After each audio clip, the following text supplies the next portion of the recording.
बांध पन वाली औरत जिसके बच्चे नहीं होते, इसका कुछ हिस्सा थोड़ा सा देकर अपने उंगली खास के अंदर रख देगी। सारा दिन अंदर उसके रहेगा, फिर रात को खामन से हम मिस्त्री करे, कुछ दिन ऐसा करे और इंशाअल्लाह हमल होगा और फिर आइंदा ज़ायद भी नहीं होगा।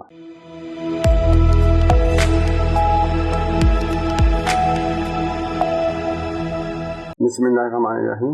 How are you? आज मैं आपको बांध पन का इलाज बताता हूँ, जो कि बहुत परेशान कुन और दुखी करने वाला है।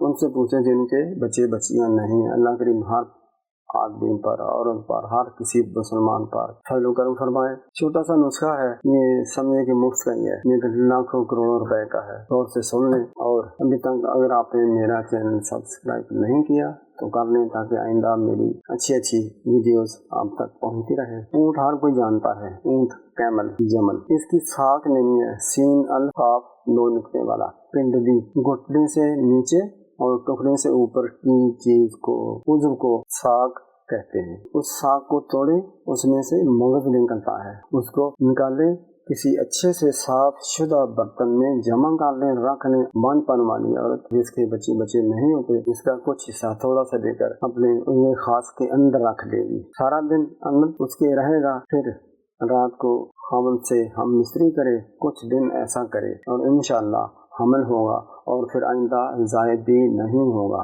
इंशाअल्लाह। औरत बांझपन से छुटकारा हासिल करेगी। अल्लाह करीम रहम करता है इस नुस्खा मुबारक की वजह से। सिर्फ आपको ऊँट की साख लेनी पड़ेगी, ढूंढनी पड़ेगी और वो आपको हो सकता है मुफ्त ही मिल जाए। तो अल्लाह ताला का ये बहुत बड़ा अतिया है। ये हुक्माए कुदबात के तजर्बात में से है। अस्सलामु अलैकुम व रहमतुल्लाहि व बरकातुहू।